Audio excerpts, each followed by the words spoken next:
So hello guys, most welcome back to our YouTube channel Gyan with Sachin. तो दोस्तों, आज के इस कंप्लीट वीडियो में हम बात करने वाले हैं बीटी यूपी के थर्ड सेमेस्टर मैकेनिकल इंजीनियरिंग के इंजीनियरिंग मटेरियल्स, एक इम्पॉर्टेंट सब्जेक्ट, एक इजी सब्जेक्ट के वन शॉर्ट वीडियो के बारे में।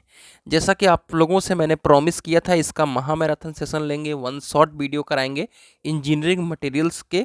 तो इंजीनियरिंग मटेरियल्स का वन शॉर्ट वीडियो आ गया है। जैसा कि मैं ऑलरेडी आप सभी को बता चुका हूँ कि सिर्फ इम्पॉर्टेंट ही पढ़ना है। ऑलरेडी हमने टॉप 10 इंपॉर्टेंट क्वेश्चन की वीडियो दे चुका हूँ। टॉप 10 इंपॉर्टेंट नहीं, चैप्टर वाइज इंपॉर्टेंट क्वेश्चन दे रखा हूँ, ठीक है। तो आप सभी को मैंने चैप्टर वाइज इंपॉर्टेंट दे रखा है, तो प्लीज़ करके चैप्टर वाइज इंपॉर्टेंट क्वेश्चन को ज़रूर देख लें। उससे क्या आपको बेसिक आइडिया हो जाएगा कि मुझे क्या ज़रूरी है पढ़ना। राइट, वन शॉट वीडियोस की शुरुआत करने से पहले आप सभी को मैं बता दूं कि अगर आपने ज्ञान विद सचिन मोबाइल एप्लीकेशन को नहीं डाउनलोड किया है तो डाउनलोड कर लो, क्योंकि आप सभी के महत्वपूर्ण प्रश्न के नोट्स, चाहे वो इंजीनियरिंग मटेरियल्स हो, वर्कशॉप टेक्नोलॉजी हो, चाहे थर्मल इंजीनियरिंग हो, चाहे मॉस हो, आपको नोट्स मिल जाएंगे कंप्लीट। वहाँ से आप सभी अपनी तैयारी को कर सकते हो। पीवाईक्यू पेपर ऑलरेडी अपलोडेड है, तो वो सब चीज़ें भी आप सभी के साथ हो जाएंगी। तो चलिए शुरू करते हैं आज की यह वीडियो। जैसा कि आपके स्क्रीन पर दिख रहा होगा, इस समय आपका मटेरियल साइंस यानी मटेरियल इंजीनियरिंग, इंजीनियरिंग मटेरियल्स जिसे कहते हैं, उसका नोट्स, ठीक है। तो इंजीनियरिंग मटेरियल्स सब्जेक्ट जो है, उसमें आपको कौन कौन सी चीज़ें पूछी जाएंगी, उसी चीज़ को हम पढ़ाने वाले हैं। नोट्स के अंदर बहुत सारी चीज़ें इंक्लूडेड हैं, वो ज़रूरी नहीं है, लेकिन आपको अब क्या पढ़ना है वन शॉट वीडियो के अंतर्गत, वो ज़रूरी है, ठीक है। मटेरियल साइंस और मटेरियल इंजीनियरिंग में क्या होता है, इंजीनियरिंग जो मटेरियल्स है यानी मटेरियल इंजीनियरिंग जिसे कहते हैं, उसमें हम किसी भी जो इंजीनियरिंग से रिलेटेड मटेरियल्स होते हैं उनको हम क्या करते हैं, स्टडी करते हैं। और मटेरियल साइंस के अंदर क्या करते हैं कि कोई सा भी मटेरियल है वो किस प्रॉपर्टी से बिलोंग कर रहा है, उस चीज़ को हम मटेरियल साइंस के अंतर्गत लेते हैं। राइट, ये चीज़ डिफरेंस मैंने ऐसे नॉर्मली बताने की कोशिश करी, जिससे कि मटेरियल साइंस और इंजीनियरिंग मटेरियल्स दोनों चीज़ें आपको अच्छी से समझ में आ जाए। फिलहाल इनके हम कह सकते हैं कि टाइप्स वगैरह को नहीं डिस्कस करेंगे, सिर्फ हम कौन सी चीज़ को डिस्कस करेंगे, वो है मैकेनिकल प्रॉपर्टी।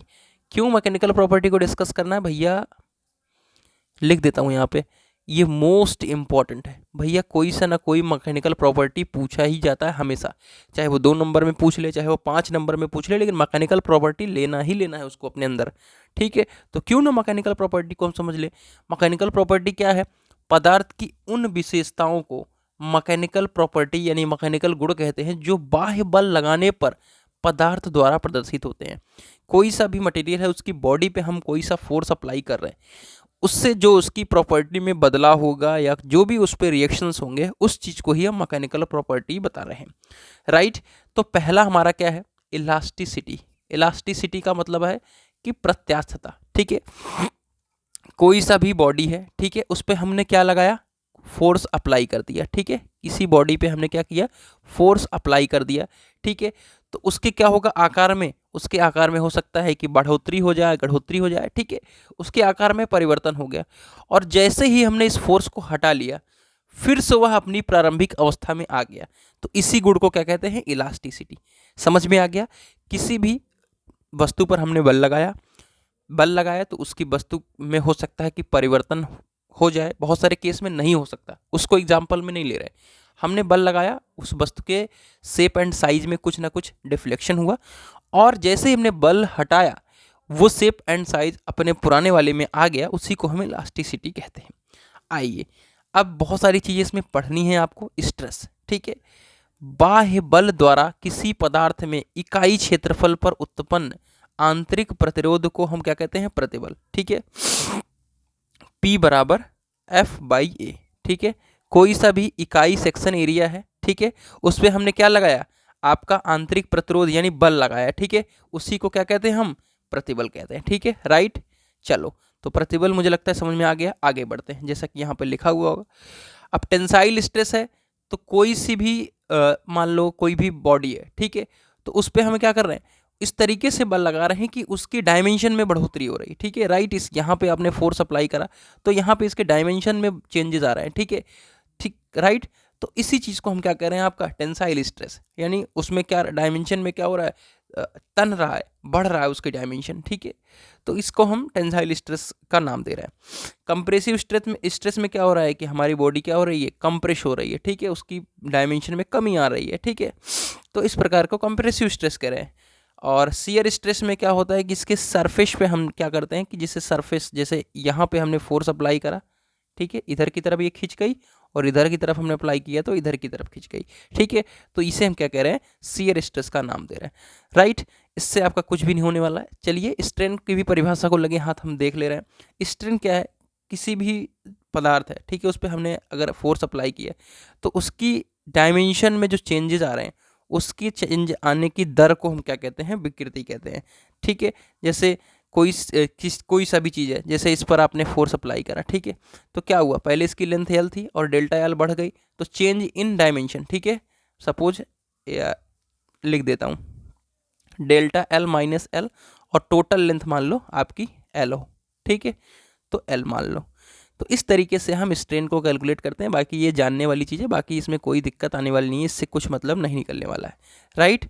आइए आगे बढ़ते हैं। और बहुत सारे स्ट्रेन, शियर स्ट्रेन वगैरह हैं, इनको आप डेफिनेशंस ज्ञान विद सचिन ऐप डाउनलोड करके, ठीक है, ज्ञान विद सचिन ऐप डाउनलोड करके आप नोट्स परचेज करके पढ़ सकते हैं।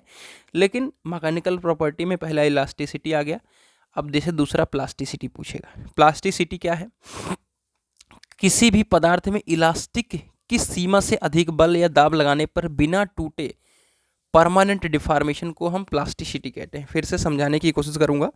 जैसे किसी भी बॉडी पे ऊपर हमने क्या किया, फोर्स अप्लाई करा, ठीक है, किसी भी बॉडी के ऊपर हमने फोर्स अप्लाई करा, ठीक है।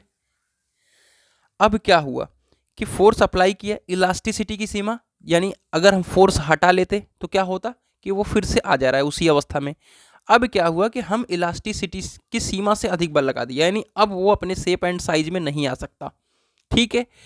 अब शेप एंड साइज में नहीं आया और फोर्स लगाने पर वो, उसमें क्या हुआ कि वो टूटा नहीं, ठीक है, उसमें वो टूटा नहीं। इसमें हम एग्जाम्पल के रूप में क्वाइन को रख सकते हैं, ठीक है। क्वाइन के ऊपर आप फोर्स लगाओगे तो वो टूटेगा नहीं, वो एक तरीके से क्या हो जाएगा, परमानेंट डिफॉर्मेशन हो जाएगा, ठीक है। अगर परसेंटेज इलोंगेशन बढ़ेगा, ठीक है, तो प्लास्टिसिटी की संख्या बढ़ जाएगी, प्लास्टिसिटी बढ़ जाएगी। आइए हम डक्टिलिटी के ऊपर चलते हैं। अब डक्टिलिटी की जो कह सकते हैं डेफिनेशन है वो इंग्लिश में लिखी हुई है, लेकिन उससे आपको वरी नहीं होना है, उससे परेशान नहीं होना है। मैं समझाता हूँ कि डक्टिलिटी एक्चुअल में है क्या, ठीक है। एक ऐसी प्रॉपर्टी है जो किसी भी मटेरियल को परमिट करती है, यानी कह सकते हैं कि परमिट देती है, आज्ञा देती है। क्या देती है आज्ञा, drawn out longitudinally to reduce section, ठीक है। अपने सेक्शन को क्या करना है, रिड्यूस करना है जब उस पर हम कोई सा काम कर रहे हैं। जैसे सपोज ये कोई एक बॉडी है, ठीक है, इस पर हम एक्शन लगा रहे हैं, ठीक है। तो क्या क्या कर रही है बॉडी, इस बॉडी को परमिट कर रही है डक्टिलिटी प्रॉपर्टी कि ये अपने सेक्शन को क्या करे, ड्रॉन आउट करे, ठीक है, सेक्शन को रिड्यूस करे, ठीक है, सेक्शन को रिड्यूस करे जब उस पर हम कोई भी एक्शन लगा रहे हैं of a tensile force, tensile force का एक्शन लगा रहे हैं तो वो अपने सेक्शन को रिड्यूस करेगी, ठीक है। तो ऐसा कह सकते हैं कि डक्टिलिटी एक ऐसी प्रॉपर्टी है, मटेरियल पर होने वाली एक ऐसी प्रॉपर्टी है जहाँ पर मटेरियल जो है अपना जो भी सेक्शन है, जो भी अपना शेप एंड साइज है, वो एक वायर के फॉर्म में दूर तक फैल जाता है, ठीक है, और जब उस पर एक टेंसाइल फोर्स अप्लाई होता है। चलो, तो डक्टिलिटी मुझे समझ में, आप सभी को समझ में आ गई होगी। तो इसमें नोट पॉइंट में भी है कि एक डक्टाइल मटेरियल जो होता है उसके पास क्या होना चाहिए, must have a high degree of plasticity. अगर हाई डिग्री ऑफ प्लास्टिसिटी नहीं रहेगा, प्लास्टिसिटी में क्या होता है कि जो भी बॉडी है वो टूटेगी नहीं, डिफॉर्म हो जाएगी। तो अब ये अगर कोई किस पर टेंसाइल फोर्स लगा रहे हो डक्टिलिटी में, ठीक है, तो अब क्या होगा, ये टूट जाएगा तो क्या होगा, ये थोड़ी इसका रिड्यूस सेक्शन हो पाएगा, फिर पतले वायर के फॉर्म में नहीं हो पाएगा ये, ठीक है। अगर ये जब नहीं टूटेगा, यानी प्लास्टिसिटी हाई डिग्री रहेगी, तो आप सभी का ये जो सेक्शन है ये रिड्यूस होता जाएगा, लेकिन ये टूटेगा नहीं। और low degree of elasticity, low degree of elasticity का मतलब ये है मेरे प्यारे साथियों, जैसे कोई रबड़ है, ठीक है, उसको आपने खींचा, उसका सेक्शन तो रिड्यूस हो गया, लेकिन जैसे ही आपने उस पर हटा दिया वो फिर से उसी आकार में आ गए। तो लो डिग्री ऑफ इलास्टिसिटी का मतलब ये है मेरे प्यारे साथियों कि जो भी आपका सेक्शन है वो जब फैल जाएगा, यानी वायर के फॉर्म में कन्वर्ट हो जाएगा, तो वो फिर से वापस अपने उस स्पेस पे नहीं आना चाहिए, ठीक है। एग्जाम्पल के तौर पे गोल्ड, सबसे ज़्यादा डक्टाइल मटेरियल गोल्ड के रूप में हम लेते हैं। मैलिएबिलिटी है, इसको भी इंग्लिश में मैंने लिखा है बट कोई बात नहीं, आपको अच्छे से समझ में आ जाएगा।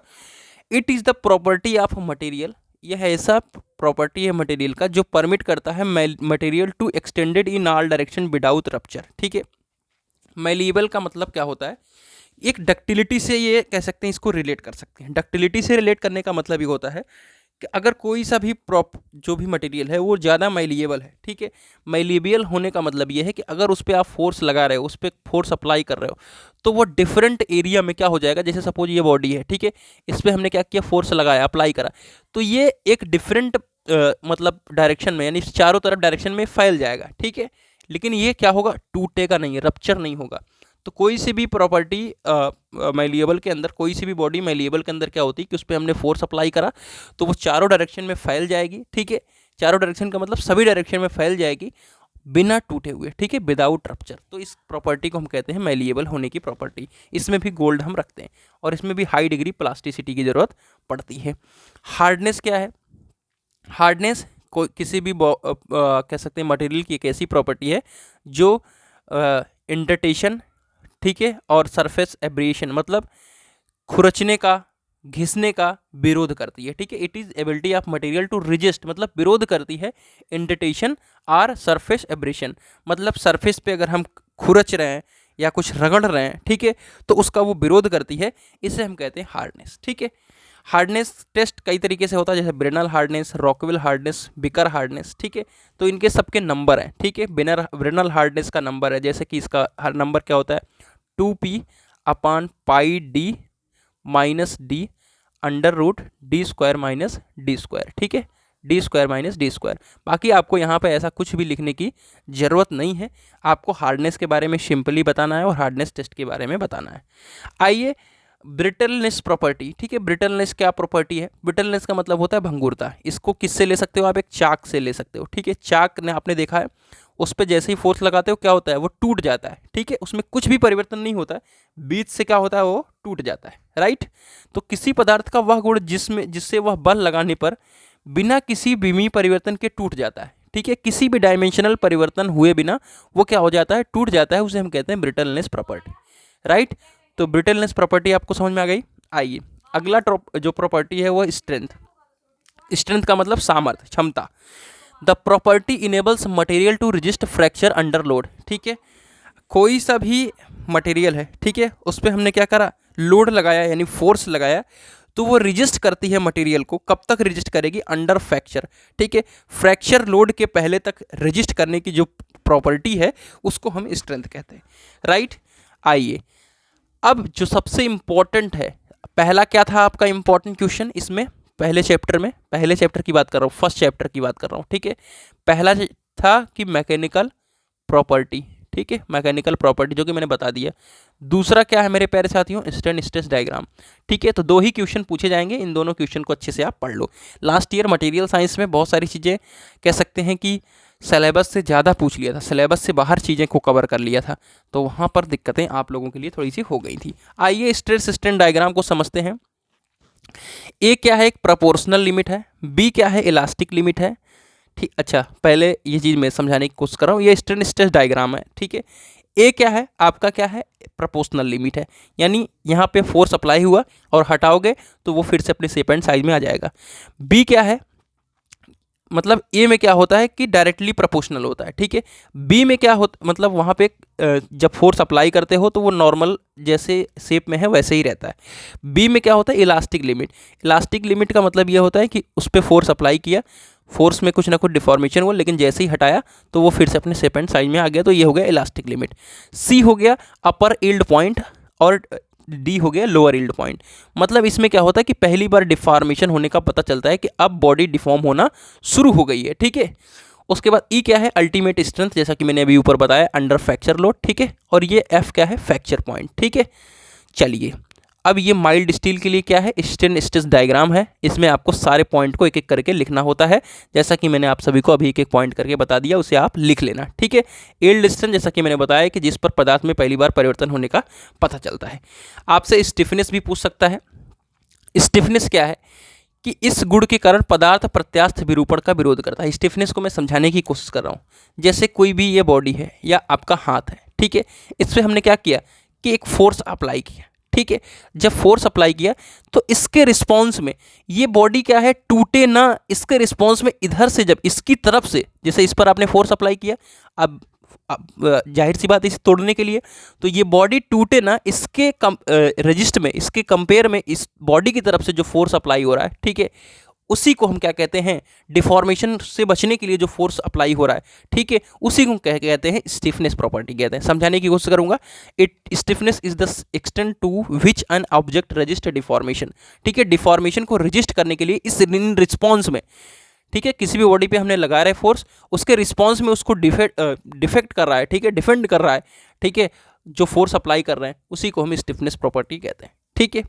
अगला है टफनेस, सबसे ज़्यादा पूछा जाता है। It is the property of material which enable it to absorb energy without fracture. बिना फ्रैक्चर हुए जितनी भी एनर्जी को एब्जॉर्ब करने की क्षमता होती है, ठीक है, उसे हम टफनेस कहते हैं। अब स्ट्रेंथ और टफनेस में डिफरेंस मतलब कह सकते हैं कन्फ्यूजन होता है आप लोगों को। इस बात का ध्यान रखें कि वहाँ पर क्या होता है, आपको अभी मैंने दिखा दिया है, कह सकते हैं ये देखिए, strength enables material to resist fracture, fracture को ख़त्म करने के लिए, रेजिस्ट करने, फ्रैक्चर मतलब कोई भी लोड लगाया आपको, उस लोड लगाने पर, ठीक है, कि under fracture, resist fracture, under load लगाया और वो फ्रैक्चर को क्या कर रहा है, रेजिस्ट कर रही है, ठीक है, तो इसे हम कहते हैं स्ट्रेंथ। और यहाँ विदाउट फ्रैक्चर, ठीक है, उस मटेरियल की जो एनर्जी है, ठीक है, एब्जॉर्ब करने को विदाउट फ्रैक्चर, वो है आप सभी का टफनेस प्रॉपर्टी। इसे हम एरिया अंडर द कर्व के नाम से भी जानते हैं, ठीक है। जैसे ये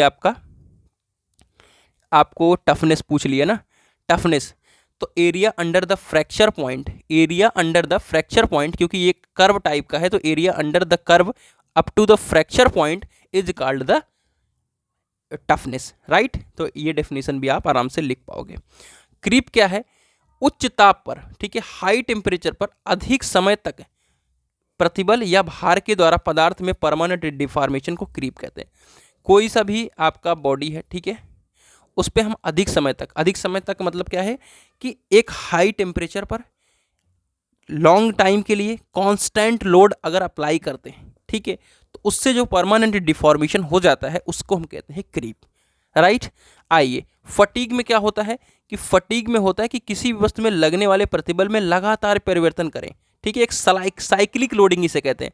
साइक्लिक लोडिंग करेंगे आप, ठीक है, तोड़ने के लिए, तो कुछ समय बाद वस्तु अचानक टूट जाती है, उसे हम कहते हैं फटीग, ठीक है। क्रीप और फटीग में यही है कि यहाँ पे साइक्लिंग लोडिंग करते हैं, वहाँ पे अधिक समय के लिए हम कांस्टेंट टेम्परेचर पर, ठीक है, कोई सा भी एक क्या नाम है, कांस्टेंट लोड अप्लाई करते हैं। जैसे कि घर है, घर के ऊपर बीम वगैरह है, पड़ी हुई है, तो बहुत दिनों से कांस्टेंट लोड अप्लाई हो रहा है, तो एक समय के बाद वो टूट जाएगा, उसे हम क्रीप कहते हैं। फटीग जैसे कोई से भी वायर लेकर आप नचाते हो बार बार, तो वो टूट जाता है, इसे फटीग कहते हैं। एग्जाम्पल भी समझ में आ गया होगा, राइट। और बाकी और सारी प्रॉपर्टीज़ यहाँ पे आपको ज़रूरी नहीं है पढ़ना। अगर आप नोट्स वगैरह परचेज करते हो तो वहाँ पे आपको चीज़ों को अच्छी तरीके से पता चल पाएगा। ये आपके पूरे सिलेबस की चीज़ें हैं, लेकिन जो मुझे लगता है, ठीक है, कि इंपॉर्टेंट है, वो चीज़ मैं कवर करा दे रहा हूँ। Crystallography, it is the study of crystal formation of solid, ठीक है, क्रिस्टल फॉर्मेशन ऑफ सॉलिड, यानी किसी भी सॉलिड की क्रिस्टल बनने की स्टडी को ही हम क्या कहते हैं, क्रिस्टलोग्राफी कहते हैं, ठीक है। और अगला है क्रिस्टलिन मटेरियल। क्रिस्टलिन मटेरियल क्या है, वैसा मटेरियल जहाँ पर एटम्स क्या होते हैं, अरेंज होते हैं एक रेगुलर मैनर में, एक रेगुलर मैनर में जो एटम्स होते हैं, अरेंज होते हैं एटम्स, उसको हम क्या कहते हैं, उस मटेरियल को हम क्या कहते हैं, क्रिस्टलिन मटेरियल। जैसे मेटल हो गया, ग्लास हो गया। आइए यूनिट सेल को समझते हैं कि यूनिट सेल की डेफिनेशन क्या है। किसी पदार्थ या कोई भी स्ट्रक्चर है कि वह छोटी सी छोटी इकाई जिससे और छोटी संरचना नहीं हो सकती, उसे हम क्या कहते हैं, यूनिट सेल, ठीक है। बहुत सिंपल सा डेफिनेशन मैंने लिखा है। कोई सा भी मटेरियल है, कोई सा भी स्ट्रक्चर है, ठीक है, कि उसकी कोई एक छोटी सी यूनिट, ठीक है, जिसका अब और छोटा संरचना नहीं किया जा सकता, उसे हम क्या कहते हैं, यूनिट सेल, राइट। आइए, और स्पेस लैटिस भी है आप सभी का। स्पेस लैटिस की डिफिनीशन मैं अपने नोट से पढ़ करके बता देता हूँ, आप लोग रुक जाइए। तो अगर आपसे स्पेस लैटिस पूछेगा तो ज़रूर आप ऐसे एक आइडेंटिकल 3 डायमेंशनल क्या बनाएंगे, आप सभी एक एरे पॉइंट बनाएंगे, ठीक है। इस तरीके से मेरा थोड़ा ये वाला जो है पॉइंट वो थोड़ा सा जल्दी हो गया, बट ऐसे आप थ्री डायमेंशनल बताएंगे। अब स्पेस लैटिस क्या होता है? स्पेस लैटिस जो है डिफाइंड होता है कैसे? Infinite array. ध्यान से देखिएगा, सुनिएगा पॉइंटों को, बहुत प्यार से समझ में आएगा। बाकी आपके सार्थक की जो लिखी हुई डिफिनीशंस हैं थोड़ा उसमें कंफ्यूज भी हो जाएंगे आप लोग, ठीक है। बाकी इसमें देख लीजिए, एक इनफाइनाइट एरे होता है, ठीक है। पॉइंटों का एक इनफाइनाइट एरे होता है, किस में होता है? थ्री डायमेंशनल में। फिर से दूसरा पॉइंट, 3D में थ्री डायमेंशनल एरे होता है, जिसका एवरी पॉइंट आइडेंटिकल होता है, ठीक है। आइडेंटिकल का मतलब होता है समान होता है। एवरी पॉइंट समान होता है, आइडेंटिकल होता है। किस किस आइडेंटिकल होता है? That other every point, that other every point. फिर से सुन लीजिएगा, अभी मैं समझा देता हूं। स्पेस लैटिस जो है डिफाइंड होता है इनफाइनाइट एरे, ये पूरा एरे है, ठीक है। इनफाइनाइट एरे के रूप में डिफाइंड होता है, वो भी थ्री डायमेंशनल इनफाइनाइट एरे होता है। इसमें क्या होता है कि इसका जो एवरी पॉइंट होता है, सपोज ये वाला पॉइंट आइडेंटिकल होगा इस वाले पॉइंट के, इसका पॉइंट आइडेंटिकल होगा इसके, इसका पॉइंट आइडेंटिकल होगा इसके, ठीक है। एट अदर एवरी पॉइंट्स, ठीक है। और सभी एवरी पॉइंट्स के जो प्रत्येक पॉइंट्स हैं उनके समान होता है। तो हिंदी में अगर मैं बताऊं स्पेस लैटिस की डिफिनेशन, तो स्पेस लैटिस को इस तरीके से हम डिफाइन करते हैं, जहां पर कोई सा भी एक पॉइंट है जो कि थ्री डायमेंशनल एरे, मतलब एक एरे में क्या है, थ्री डायमेंशनल एरे में बना हुआ है, जिसका एक पॉइंट अपने चारों तरफ के जो पॉइंट्स हैं उनके समान होता है, अपने जो चारों तरफ पॉइंट्स हैं उनसे आइडेंटिकल होता है। ये चीज़ आपका स्पेस लैटिस डिफाइन करता है। मुझे आशा है कि स्पेस लैटिस को अच्छे से आप लोग समझ पाए होंगे। चलिए आगे बढ़ते हैं। स्पेस लैटिस हो गया, क्रिस्टल स्ट्रक्चर है। परमाणुओं के नियमित थ्री डायमेंशनल पुनरावृत्त से बने प्रारूप को एक क्रिस्टल कहते हैं, और ये जो पूरा प्रारूप बन गया है, ठीक है, इसे हम क्या कहते हैं? क्रिस्टल कहते हैं, राइट। क्रिस्टल समझ में आ गया आपको, ठीक है। चलो बस आपको अब कुछ नहीं देखना है, अब प्रॉपर्टीज आप यूनिट सेल को देखनी है। कुछ प्रॉपर्टीज हैं जैसे कि coordination number, number of nearest atom with respect to an atom in a unit cell is called coordination number. कुछ नहीं करना है। बॉडी सेंटर्ड क्यूबिक सेल है, उसका कोऑर्डिनेशन नंबर याद रखना है, जैसे कि इसका कोऑर्डिनेशन नंबर 8 होता है, ठीक है। आगे आ जाइए, और उसके बाद एफसीसी है, इसका कोऑर्डिनेशन नंबर 12 है, ठीक है। तो इस तरीके से आपको याद करके रखना है। आइए एक एक चीज़ को हम आप सभी के साथ समझा देते हैं, क्योंकि यहाँ पे आपको निकालने को मिलेगा एपीएफ। क्या निकालने को आएगा? एपीएफ। एपीएफ क्या होता है? Volume of atom per unit, ठीक है, और वॉल्यूम ऑफ यूनिट सेल, ठीक है। मतलब किसी एक सिंगल यूनिट सेल का वॉल्यूम और अपान में पूरे यूनिट सेल का वॉल्यूम, ये आपका एक एटॉमिक पैकिंग फैक्टर होता है। बहुत बार पूछा जाता है और हमेशा पूछा जाएगा। अब आइए हम एपीएफ कैलकुलेट कैसे करते हैं उसको समझाने की कोशिश करेंगे। जैसा कि आप लोगों के सिलेबस में है सिंपल क्यूबिक, जिसे मैंने सिंपल क्यूबिक नहीं इसमें ऐड करा है नोट्स में, ठीक है। सिंपल क्यूबिक का समझ लेते हैं। पहले तो आपको A/R का रेशियो इसमें ढूंढना पड़ता है। एटॉमिक पैकिंग फैक्टर में क्या होता है? A/R का रेशियो, ठीक है। अब A/R का रेशियो कैसे? या तो आप सिंपली याद कर लो, ठीक है, या तो चीज़ों को समझ लो। सपोज ये एटम और ये एटम है, ठीक है, ए एटम और ये एटम पास पास में है, ठीक है। इसका R देखोगे और फिर इसका R देखोगे, ठीक है। तो A बराबर क्या आ जाएगा मेरे प्यारे साथियों? 2R, ठीक है। तो आपने याद कर, अब A बराबर 2R आ गया, तो A/R का रेशियो क्या आ जाएगा? A/R बराबर 2, ठीक है। अगर सिंपली A की वैल्यू पूछेगा तो A की वैल्यू क्या हो जाएगी आपकी? 2R आ जाएगा, ठीक है। A की वैल्यू ऊपर से मैंने 2R लिखा ही है, तो समझ में आ गया सिंपल क्यूबिक का। A की वैल्यू क्या आ गई? 2R आ गई। अब APF कैलकुलेट करेंगे, ठीक है। अब सिंपल क्यूबिक है तो सिंपली आप सभी को यहाँ पर सिंपल क्यूबिक में नंबर ऑफ एटम्स कितने देखने को मिलेंगे? सिंपल क्यूबिक में नंबर ऑफ एटम्स कितने? यहाँ पर बॉडी सेंटर्ड है तो 2 है, तो सिंपल क्यूबिक में 1 देखने को मिलेंगे। अब वॉल्यूम ऑफ यूनिट सेल है, ठीक है, तो एक वॉल्यूम का हम यहाँ पर 1 का वॉल्यूम निकाल रहे हैं, और यहाँ पर ये गोले का आयतन कितना होता है? 4/3 पाई आर क्यूब, ठीक है। तो 1 × 4/3 पाई आर क्यूब। अब अपान में क्या रखना है? जैसा कि यहाँ पे देख लो, वॉल्यूम ऑफ यूनिट सेल यानी टोटल वॉल्यूम देखना है आपको, ठीक है। तो टोटल वॉल्यूम देखना है, तो यहाँ पर आपको A की वैल्यू निकालनी है, ठीक है। अब A की वैल्यू है, तो A की वैल्यू है 2R, तो 2R का क्यूब कर दो, क्योंकि वॉल्यूम है तो वॉल्यूम में क्यूब होगा, ठीक है। तो 2R का क्यूब कर दो, यानी 2R का होल क्यूब। अब इसको कैलकुलेट कर लो। अब इसको कैलकुलेट कर लोगे तो आपका आंसर आ जाएगा 0.52, ठीक ठीक है। अब 0.52 आ जाएगा तो इसका मतलब है कि 52% एटॉमिक पैकिंग फैक्टर आ गया। मतलब एक एटम से दूसरे एटम के बीच में जो डिस्टेंस खाली होती है, बचती है, वो 52% के समथिंग बचती है। इस चीज़ को, ठीक है, एटॉमिक पैकिंग फैक्टर दिखाता है। तो सिंपल क्यूबिक का समझ में आ गया नहीं आया? क्यूब बनाया आपने, ए बाई आर की जो रेशियो है इक्वल टू आर है। एपीएफ कैसे निकालेंगे? किसी एक का निकालेंगे। एक गोली का आयतन कितना है? 4/3 पाई आर क्यूब। एक का निकाल रहे हैं तो एक का गुणा करेंगे, और अपान में टोटल वॉल्यूम है। टोटल वॉल्यूम है तो ए बाई आर का रेशियो निकालना है, तो ए की वैल्यू वहाँ से ले लेंगे 2r, और फिर वॉल्यूम निकाल रहे हैं तो क्यूब कर देंगे, 2r का क्यूब कर दिया, सॉल्व कर लेंगे। अब आइए इसी तरीके से बॉडी सेंटर में। बॉडी सेंटर सिंपल क्यूबिक की तरह होता है, बस इसके बॉडी में एक और आ जाता है। तो यहाँ पे नंबर ऑफ एटम्स कितने हो जाते हैं? 2 हो जाते हैं। नंबर ऑफ एटम्स 2 हो जाते हैं। अब ए बाई आर का रेशियो इंपॉर्टेंट है। अब ए बाई आर का रेशियो ही देखना आप सभी के लिए इंपॉर्टेंट है। आइए ए बाई आर का रेशियो आप सभी को समझाने की कोशिश करता हूँ, ठीक है। यहाँ पर देख रहे हो आर है, यहाँ पे आर है, यहाँ पे आर है, और यहाँ पे आर है, ठीक है। अब इस चीज़ को ध्यान से देखो, समझो ये पूरे सटे हुए हैं, ठीक है। आपको यहाँ पे देखने में दूर लग रहा है, लेकिन ये चीज़ आपका सटा हुआ है, ठीक है। यानी R plus R plus R plus R, यानी कितना है ये आपका टोटल है 4r, राइट। समझ में आ गया? अब ये पूरा 4r है। अब यहाँ पर ए है, ठीक है। ये सपोज लो, ये वाला पूरा बड़ा वाला एंगल आप ले लो, तो बड़ा वाला एंगल ले लोगे तो यहाँ पर ए आ जाएगा। और सपोज यहाँ पर इसे अननोन मान लो, एक तौर के लिए आप इसे क्या कर लो, इसे एक तौर के लिए आप इसे अननोन मान लो। तो अब कैसे निकलेगा, राइट, दिखाते हैं आप लोगों को। सपोज इसे बी आपने माना है, तो बी को ही आप अननोन मान लो, ठीक है। सपोज इसे बी ही रहने दो, बी है। अब ये 4r है, ठीक है, 4r है। तो चलिए, उस वाले एग्जाम्पल में आप लोगों को भी कन्फ्यूजन थी, मुझे तो थोड़ी बहुत उसमें थी, क्योंकि हमने उसका नोट्स पहले बनाया। तो अभी जो मैंने सीखा है हाल ही में, जब मटेरियल साइंस का पेपर दे रहा था, तो उसका मैंने डायग्राम यहाँ पे समझा दिया है, बना लिया है, और उसको मैं आप सभी के साथ ए बाई आर का रेशियो निकालने की कोशिश करूँगा। बाकी इसका निकालना ये आप सभी के लिए करेक्ट है, ठीक है। ए बाई आर का रेशियो इसका आता है 4/√3, ठीक है। वो चीज़ आपको पता चल गई। तो एटॉम जो है 2 रखने हैं, तो आराम से आपका आंसर निकल के आ जाएगा 0.68। But A by R ratio आया कैसे, वो समझाने की कोशिश कर रहा हूँ, ठीक है। अब त्रिभुज यहाँ पर लिख देता हूँ, त्रिभुज एफ ई डी में, ठीक है। त्रिभुज एफ ई डी में आप यहाँ पे त्रिभुज अगर आप देखो, ठीक है, एफ ई डी, तो कुछ इस तरीके का त्रिभुज है, ठीक है। त्रिभुज एफ ई डी में, ठीक है, यहाँ पर ए है और यहाँ पर ए है, और एफ डी यहाँ पे ऑलरेडी मौजूद है, ठीक है। चलिए, अब एफ डी, अब कर्ण का स्क्वायर क्या होता है, ठीक है। कर्ण का स्क्वायर बराबर आधार का स्क्वायर प्लस लंब का स्क्वायर, यानी ए स्क्वायर प्लस ए स्क्वायर बराबर क्या हो गया, 2a स्क्वायर। इतना समझ में आया आपको? अब हमें क्या देखना है, अब हमें पूरा वाला देखना है, ठीक है, इसका वाला, क्योंकि हमें अब 4r यहाँ पे मिल रहा है, ठीक है।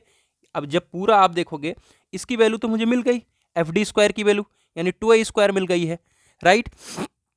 अब जब पूरे बड़े वाले त्रिभुज के अंदर आ पाओगे, ठीक है, तो वहाँ से आ जाएगा 4r स्क्वायर, यानी ये कितना आ रहा है, 1r 2r, ठीक है, 3r। ये आप क्या 4r स्क्वायर बराबर एक, मतलब कर्ण का स्क्वायर प्लस आधार का स्क्वायर प्लस लंब का स्क्वायर। तो यहाँ पर एक तो a बन गया, a स्क्वायर प्लस में 2a स्क्वायर। तो इस तरीके से 4r स्क्वायर बराबर 3a स्क्वायर, ठीक है। 4r का होल स्क्वायर रहेगा यहाँ पे, ठीक है, 4r का होल स्क्वायर। इस तरीके से a बाई आर का जो रेशियो निकल के आता है वो 4/√3 निकल के आता है। बाकी यहाँ से आप निकाल सकते हो, 2 एटम रखना, 4/3 पाई आर क्यूब रखना, और जब a की वैल्यू ले लोगे आप, तो 4/3 r का होल क्यूब हो जाएगा, जिससे निकल के आएगा 0.68, और 68% आपका यहाँ पर निकल के आ जाएगा APF। अब FCC की बात आती है। FCC बहुत ईजी है। FCC का जो आपको पता है कि नंबर ऑफ एटम्स रहते हैं कितने, नंबर ऑफ एटम्स FCC में 4 रहते हैं, ठीक है। FCC में नंबर ऑफ एटम्स जब 4 रहते हैं, तो FCC कैसे निकलता है। सपोज इस वाले एग्जाम्पल में ही, या किसी से एग्जाम्पल, ये जो एक्चुअल में डायग्राम बना हुआ है ना, एक्चुअल में थोड़ा सा इधर उधर करके बना हुआ है, तो इसमें चीज़ें थोड़ी सी कन्फ्यूज हो जाती हैं, बट कोई बात नहीं, इसी डायग्राम को लीजिए, ठीक है। अब 1r है, 2r है, 3r है, 4r है, ठीक है। यहाँ पर 4r हो गया, ठीक है। अब यहाँ पे देखोगे, एक जगह पे a है और एक जगह पे a है, तो बस बहुत ईजिली निकल के आ गया। कर्ण का स्क्वायर यानी 4r स्क्वायर बराबर a square plus a square, ठीक है। इस तरीके से a बाई आर का रेशियो निकल के आ जाएगा आपका 4/√2, ठीक है। क्या निकल के आ जाएगा, 4/√2। और इसको अगर a के फॉर्म में लेना चाहेंगे तो a की वैल्यू आ जाएगी आप सभी की 2√2r, ठीक है। आप इसका निकाल भी सकते हैं बहुत इजीली तरीके से, ठीक है। एक्चुअल में ये 4r का होल स्क्वायर होता है, मैं बार बार जो लिखने में थोड़ा सा मिस्टेक कर रहा हूँ, तो वो चीज़ आप बहुत ईजिली पता कर पाओगे। ठीक है, अब जब यहाँ से ए की वैल्यू निकल के आ गए 2√2r, तो बस इसको वैल्यू को यहाँ पुट कर दो, 0.64 आ जाता है, तो 74% आपकी यहाँ पे एटॉमिक पैकिंग फैक्टर निकल के आती है। तो मुझे लगता है कि आपको इस तीनों का बहुत इजीली निकालने में थोड़ी सी आसानी हुई होगी। ठीक है, बाकी अब आप पे आते हैं क्रिस्टल डिफेक्ट के ऊपर। ठीक है, तो क्रिस्टल इम्परफेक्शन क्या है और क्रिस्टल डिफेक्ट क्या है उसको समझ लेते हैं, फिर आगे हम चीज़ों को बढ़ेंगे। तो चलिए, क्रिस्टल इम्परफेक्शन होता क्या, यानी क्रिस्टल दोष होता क्या है, कि क्या होता है कि शुद्ध क्रिस्टल जो होता है वो सभी बिंदुओं पर एक निश्चित क्रम में व्यवस्थित रहता है, जैसे कि मैंने अभी थोड़ी देर पहले आप सभी को स्पेस लैटिस दिखाया था। ठीक है, लेकिन जब इसके एक प्योर क्रिस्टल में के एक आदर्श स्थिति में, एक आइडियल कंडीशन में जब बदलाव हो जाता है, तो उससे उसकी प्रॉपर्टी इम्पैक्ट करती है, उसकी प्रॉपर्टी में बदलाव हो जाता है। तो इसी को कहते हैं हम क्रिस्टल इम्परफेक्शन यानी क्रिस्टल डिफेक्ट। ठीक है, क्रिस्टल डिफेक्ट के कारण ठोसों का सामर्थ्य जो होता है वो कम हो जाता है। ठीक है, यानी स्ट्रेंथ उसकी कम हो जाती है, उसकी प्रॉपर्टी में चेंजेस आ जाते हैं। अब कौन कौन से क्रिस्टल डिफेक्ट्स हैं उनको समझिए। पहला हमारा है पॉइंट डिफेक्ट, यानी पॉइंट दोष। कोई सा भी एक स्पेस लैटिस है, ठीक है, एक जालक है, ठीक है, उसमें क्या होता है कि परमाणुओं की अनुपस्थिति हो जाती है, इससे कई सारे, ठीक है, डिफेक्ट्स होते हैं, इसी को हम कहते हैं पॉइंट डिफेक्ट, और इसके अंतर्गत बहुत सारे डिफेक्ट्स देखने को मिलने वाले हैं। आइए, कौन कौन से पॉइंट डिफेक्ट हैं, जैसा कि पहले वैकेंसी है। आप इसके क्या नाम है, थ्योरी के ऊपर ना जाएं, इसमें देखेंगे आप अगर डायग्राम के ऊपर, तो क्या होता है कि एक अपने जो भी स्पेस लैटिस के अंदर है उसमें से आपका एक जो क्या नाम है एटम है वो गायब है। ठीक है, तो इसको क्या कहते हैं, आपका वैकेंसी, रिक्तिका। ठीक है, पॉइंट डिफेक्ट का टाइप है। क्रिस्टल जालक में परमाणु के स्थान, ठीक है, खाली रह जाने के कारण वैकेंसी दोष उत्पन्न हो जाता है। यह दोष क्रिस्टलीकरण के दौरान, ठीक है, या हीट ट्रीटमेंट के दौरान उत्पन्न हो जाते हैं। प्रतिस्थापन का मतलब यह है कि कोई सा भी एक एटम है, ठीक है, वो क्या हो गया, वहाँ वो उस जगह से क्या होता है कि हट जाता है। ठीक है, और फिर कोई अन्य परमाणु वहाँ पर आ जाता है। यदि आदर्श क्रिस्टल में अन्य धातुओं के परमाणु क्रिस्टल में प्रवेश कर जाते हैं और नियमित परमाणु की जगह ले लेते हैं, इस दोष को क्या कहते हैं हम, प्रतिस्थापन। यानी कोई और सा परमाणु आया और यहाँ पर क्या कर लिया, जगह पर कब्जा कर लिया, तो इसको हमने क्या कहा, प्रतिस्थापन डिफेक्ट। आइए, इंटरस्टिशियल में क्या हो गया कि सब अपने जगह पे हैं, लेकिन जो खाली जगह पर है, खाली जगह पे क्या करके कोई बाहर से एटम आकर के यहाँ पे उसकी जगह भर दे रहे हैं। इस प्रकार को हम क्या कहते हैं, इंटरस्टिशियल डिफेक्ट्स या इंटरस्टिशियल इम्प्योरिटी। ठीक है, इसमें अन्य धातु का परमाणु जालक बीच में समाहित हो जाता है और ये परमाणु आदर्श क्रिस्टल के परमाणु से छोटे होते हैं। इस अशुद्धि का उपयोग अर्धचालक बनाने में किया जाता है। राइट, आइए अगला आता है शॉर्ट की डिफेक्ट। ठीक है, शॉर्ट की डिफेक्ट में क्या होता है कि जैसे आपका ये रेगुलर अरेंजमेंट है, ठीक है, इसमें से एक एटम उठेगा वो बाहर आ जाएगा, इस रेगुलर अरेंजमेंट से एक एटम बाहर आ गया, इसको क्या कहते हैं हम, शॉर्ट की डिफेक्ट। ठीक है, क्या कहते हैं मेरे प्यारे साथी, शॉर्ट की डिफेक्ट। देखिए, शॉर्ट की डिफेक्ट एक प्रकार का पॉइंट डिफेक्ट है जो जब बनता है जब परमाणु क्रिस्टल के आंतरिक संरचना से निकलकर ऊपर आ जाता है और एक खाली स्थान बन जाता है। जैसा कि मैंने आप सभी को बताया, इससे घनत्व आपका कम हो जाएगा। भाई जब बाहर निकल के आ जाएगा तो डेंसिटी ऑटोमेटिक कम हो जाएगी। फ्रैंकल डिफेक्ट क्या होता है, डायग्राम आप देखिए। फ्रैंकल डिफेक्ट में क्या होता है कि कोई सा भी, जैसे ये रेगुलर अरेंजमेंट है, ये वाला एटम क्या किया, यहाँ पे गया और ये इसको रिप्लेस कर दिया यहाँ पर। ठीक है, तो इस प्रकार को क्या कहते हैं, फ्रैंकल डिफेक्ट। ध्यान से देखिएगा, जब कोई आयन अपना निश्चित स्थान छोड़कर अंतरावकाशीय स्थान में चला जाए, यानी खाली स्थान में चला जाए, जिससे एक निश्चित स्थान पर छिद्र या होल बन जाता है, यानी ये वाला स्थान खाली रह गया। ठीक है, तो इस प्रकार के हम डिफेक्ट को क्या कहते हैं, फ्रैंकल डिफेक्ट कहते हैं। राइट, अब लाइन डिफेक्ट आता है। लाइन डिफेक्ट में क्या होता है मेरे प्यारे साथियों, कि जैसा कि कोई एक एटम पर्सनली जा रहा था, इसमें एक कह रहे हैं स्लिप की अवधारणा होती है, एक पूरा लाइन की तरफ से डिफेक्ट देखने को मिलेगा, तो ये लाइन डिफेक्ट है। आइए लाइन डिफेक्ट को हम अच्छे तरीके से समझते हैं। एक डायमेंशनल डिफेक्ट है जिसमें आदर्श क्रिस्टल किसी डिस्टर्ब क्षेत्र द्वारा दो भागों में बढ़ जाता है। जैसा कि मैंने कहा कि कोई सा एक लाइन डिफेक्ट हो जाता है।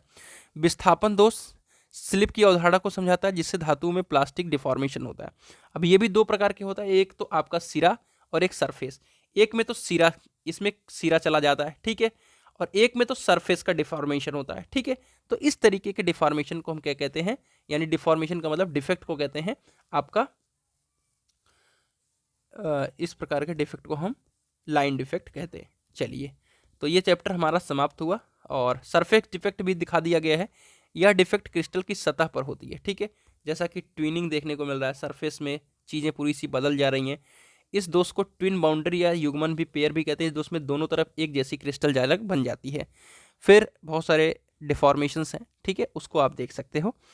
चलिए, ये चीज़ों को फिलहाल अभी इग्नोर करते हुए डिफेक्ट्स को, इतना आप सभी के लिए इनफ है पढ़ना। आगे बढ़ते हैं, जो चीज़ें इंपॉर्टेंट है उसको हम अब क्लियर करने की कोशिश करेंगे। और चैप्टर यहाँ से 2 खत्म हो गए, अब मेन चैप्टर जो होगा वो शुरू होगा, वहीं से सबसे ज़्यादा नंबर बनने वाले हैं। तो चलिए शुरू करते हैं।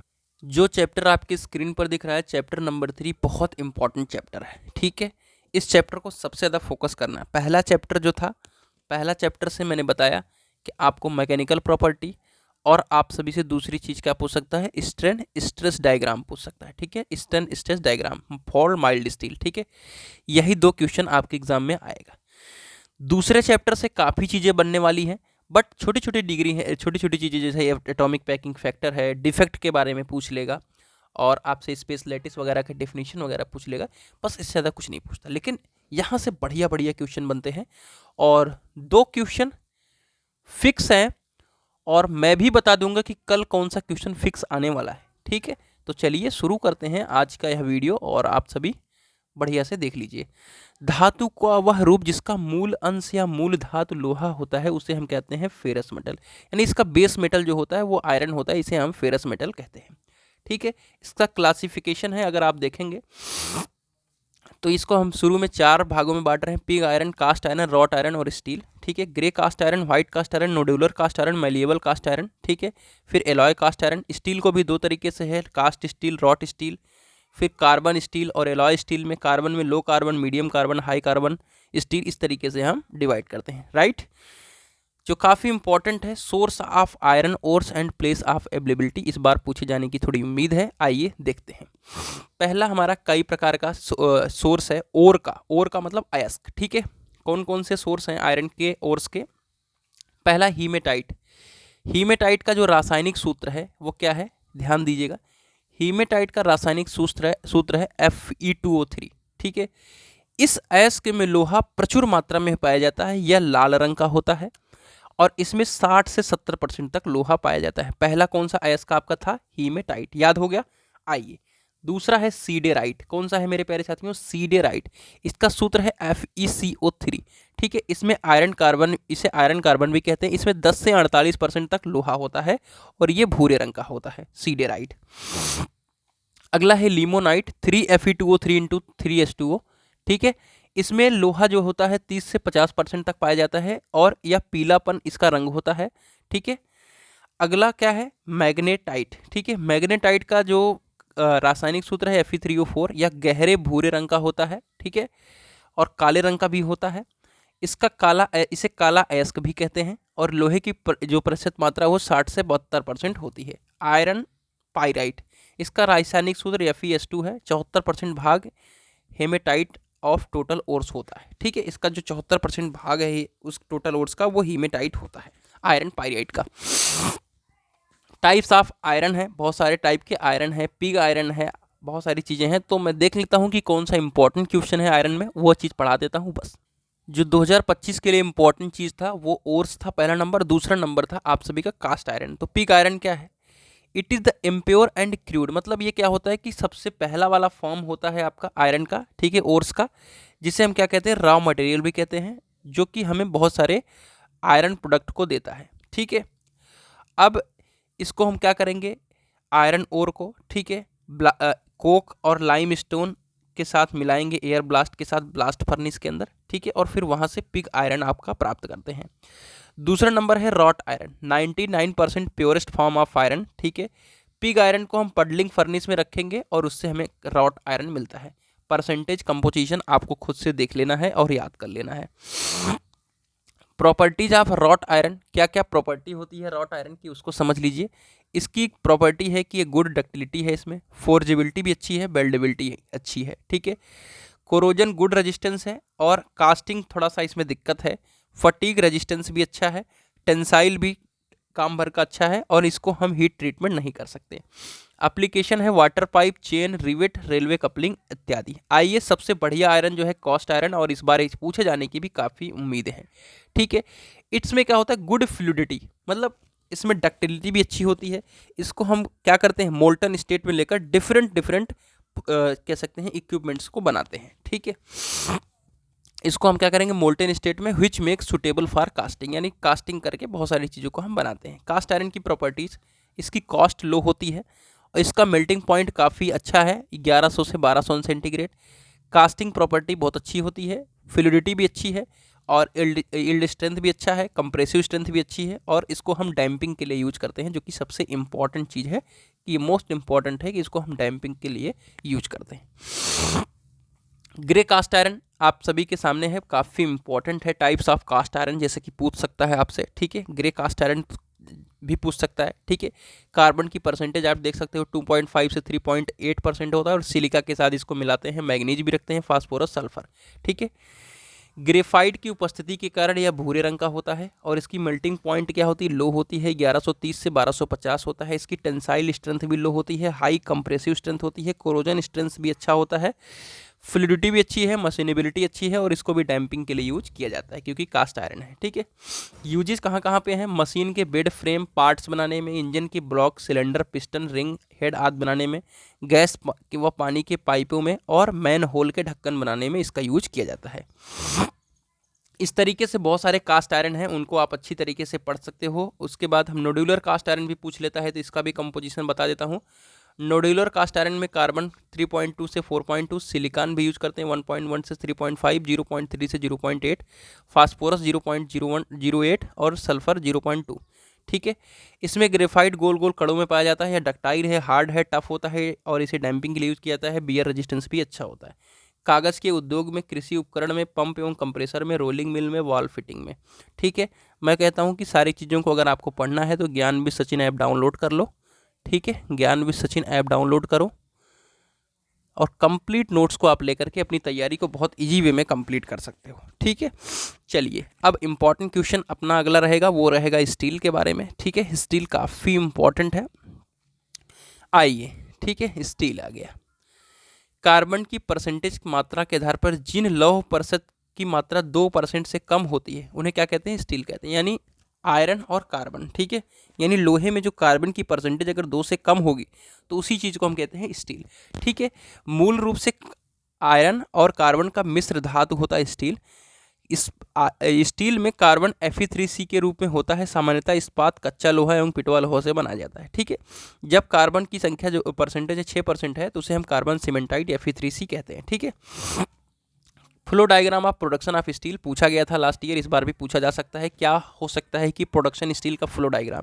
ठीक है, पहले हमने क्या किया, लौह ऐस्क लिया, ईंधन में कोक मिलाया, चूना पत्थर मिलाया, और एयर ब्लास्ट के साथ हमको ब्लास्ट फर्नेस में रखा, जिससे हमें क्या मिला, पिग आयरन।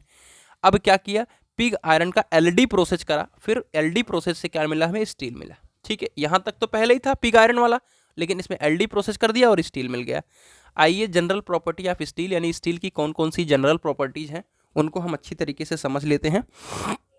स्टील का पहला अगर प्रॉपर्टी देखोगे तो कार्बन की प्रतिशत मात्रा बढ़ने पर स्टील में क्या होती है, कठोरता बढ़ती है। जैसे आपका 6.67 हो गया तो वो कार्बन सीमेंटाइट के अंतर्गत आता है, तो वहाँ पर बहुत ज़्यादा कठोरता हो जाती है। ठीक है, तथा इसकी डक्टिलिटी भी बढ़ती है। इसकी घनत्व जो है 7.8 ग्राम पर सेंटीमीटर क्यूब होता है। हाई इलास्टिसिटी का गुण होता है, स्टील मैलिएबल होता है, और हाई टेंसाइल स्ट्रेंथ होता है, और हाई कंप्रेसिव स्ट्रेंथ भी होती है। अगर हम इसकी क्लासिफिकेशन करें तो low carbon steel, medium carbon steel होता है, और हाई कार्बन स्टील होता है। ठीक है, चलिए अगर लो कार्बन स्टील की बात करें तो इसकी परसेंटेज मात्रा 0.3 से कम होती है। मीडियम की बात करें तो 0.3 से 0.6 होती है। हाई की बात करें तो 0.6 से 1.5 के बीच में होती है। ये आपका हो गया तीनों का क्लासिफिकेशन, बहुत इजी वे में याद हो गया आप सभी को। ठीक है, लो कार्बन स्टील को हम माइल्ड स्टील भी कहते हैं। इसमें डक्टिलिटी और मेलेबिलिटी का गुण अच्छा होता है, वेल्डेबिलिटी का भी गुण अच्छा पाया जाता है। ठीक है, यूजेज कौन कौन से, वायर्स में यूज किया था, सीट में, रिवेट में, चेन में, पाइप में, कनेक्टिंग रॉड में। राइट, आइए मीडियम कार्बन में जैसे कि बताया 0.3 से 0.6 में है, गियर साफ्ट में, एक्सल में, कीज में। हाई कार्बन मीडियम कार्बन 0.3 से, हाई कार्बन कैसे होगा मेरे प्यारे साथियों, यहाँ पे ऐसे कट कर लेना इसे, 0.6 से 1.5% के बीच में लिख लेना, ठीक है, राइट। चलिए, classification of steel on composition, ठीक है। अपने कंपोजिशन यानी एलॉइंग स्टील की जब बात आती है, एलॉइंग स्टील की बात करने का मतलब है कि इसमें कोई सा भी एलॉय मिला देते हैं इसकी प्रॉपर्टी को इन्हेंस करने के लिए, यानी इसकी प्रॉपर्टी को चेंज करने के लिए। जैसे नॉर्मल कोई आपका स्टील है वो कोरोजन रेजिस्टेंस है, लेकिन अगर उसमें क्रोमियम मिला दिया तो स्टेनलेस स्टील हो जाता है। जब स्टेनलेस स्टील हो जाता है तो क्या होती है, उसकी प्रॉपर्टी इंप्रूव हो जाती है। जब प्रॉपर्टी उसकी इंप्रूव हो जाती है तो क्या होता है कि हम उसको ईजिली अपना पानी वानी का जो काम करते हैं, ऑयलिंग का काम करते हैं, कर सकते हैं, ठीक है। तो इसी तरीके से क्लासिफिकेशन हम करते हैं स्टील का। इसमें एलॉइंग एलिमेंट मिलाते हैं, nickel, chromium, vanadium, magnesium, copper, cobalt, ठीक है, वो डिफरेंट डिफरेंट यूजेज के लिए। चलिए एक एक चीज़ को हम देखते हैं। जैसा कि स्टेनलेस स्टील है, जैसा कि मैंने बताया कि स्टेनलेस स्टील एक इस्पात जिसे हम कहते हैं, वह मंडल में कार्बनिक और अकार्बनिक अम्लों से खराब नहीं होता। क्यों?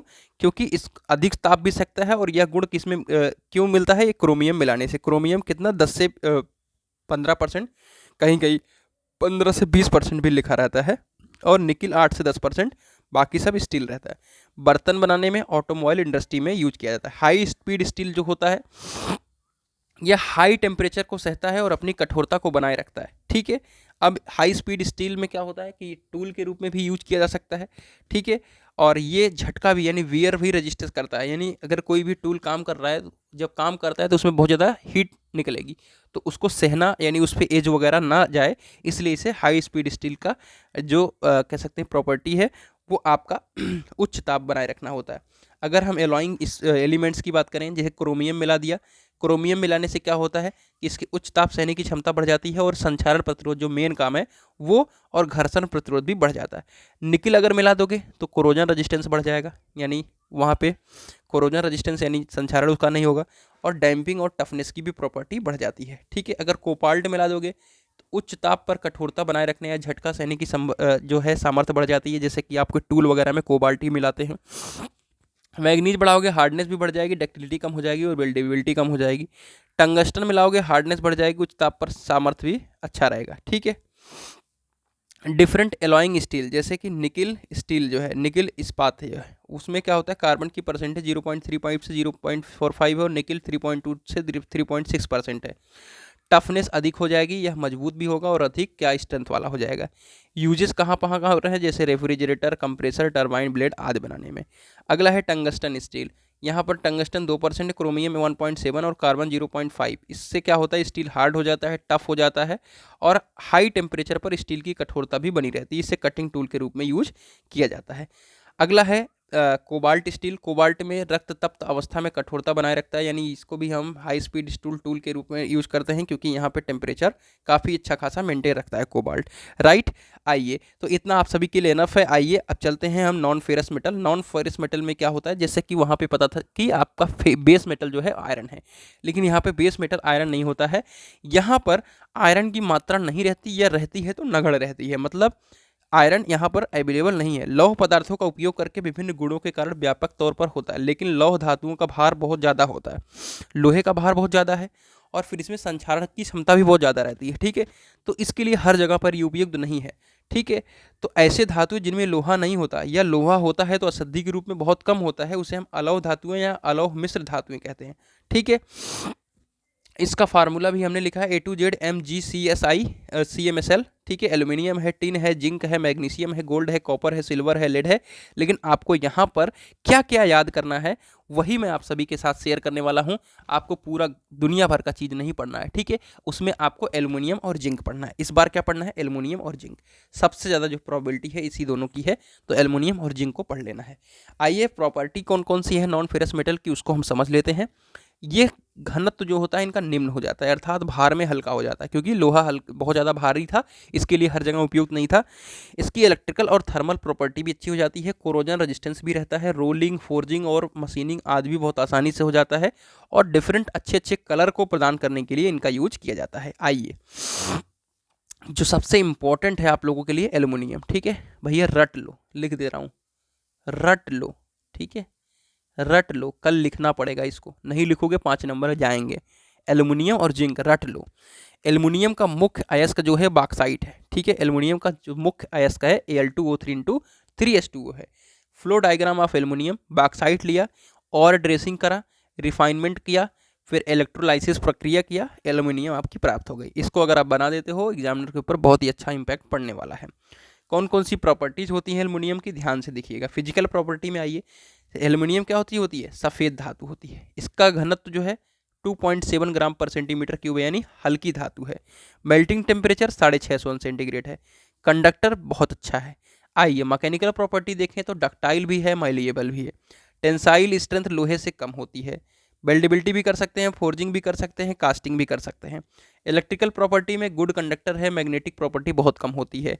एल्युमिनियम का यूज कहाँ कहाँ करते हैं, ये आपके एरोस्पेस यानी वायुयान में, वाहनों में, घरेलू उपकरण बनाने में, विद्युत के तारों में, पाइप रेलिंग में, छत के चद्दरों के निर्माण में। जैसे लेटरिन का दरवाजा आपका रहता है एल्युमिनियम का, देखा है नहीं देखा है, चलो बढ़िया है।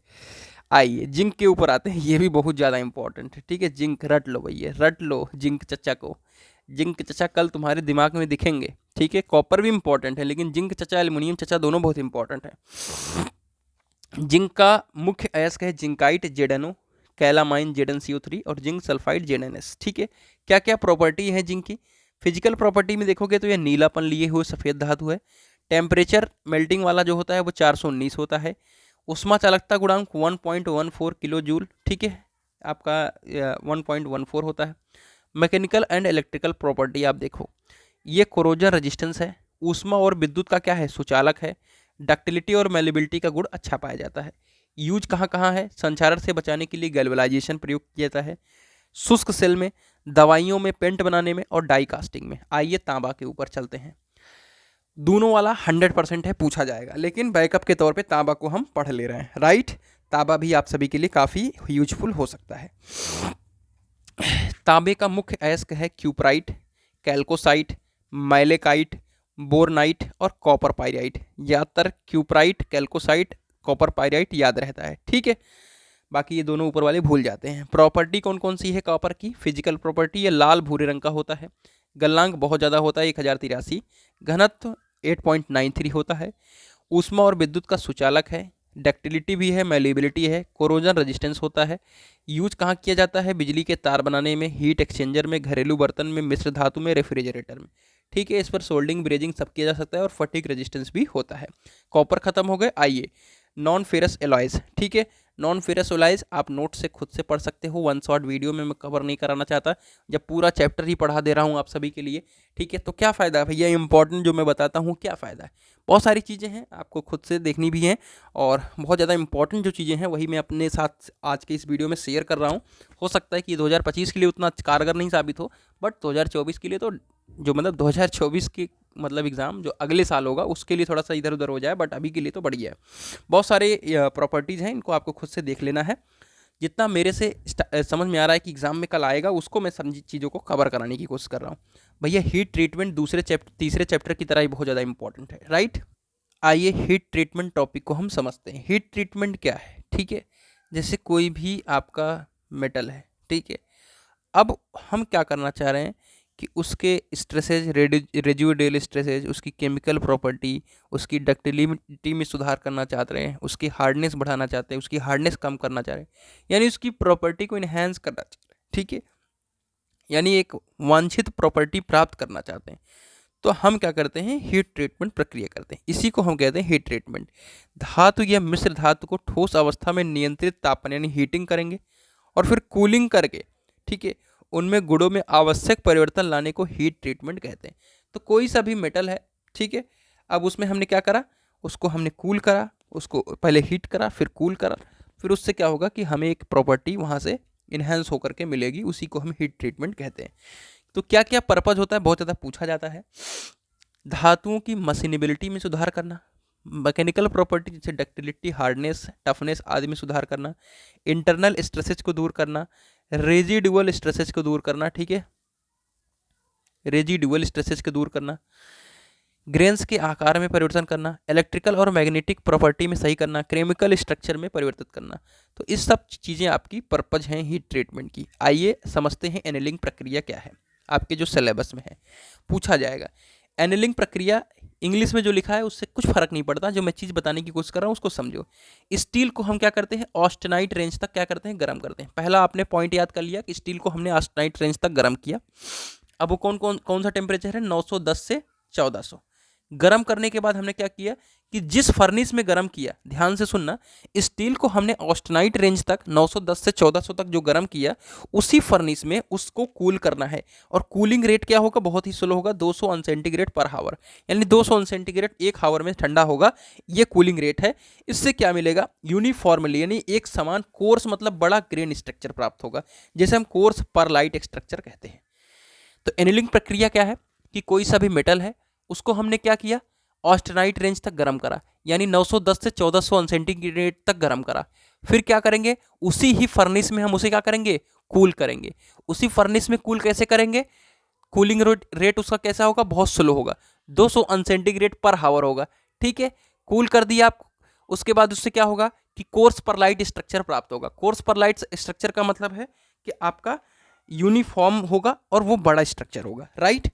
आइए, इससे होगा क्या क्या, ये रेजिडुअल स्ट्रेसेस को क्या कर देगा, रिलीज कर देगा। हार्डनेस क्या होगा, कम हो जाएगा, और डक्टिलिटी इंक्रीज हो जाएगी, राइट। एनीलिंग प्रक्रिया आपको समझ में आ गई।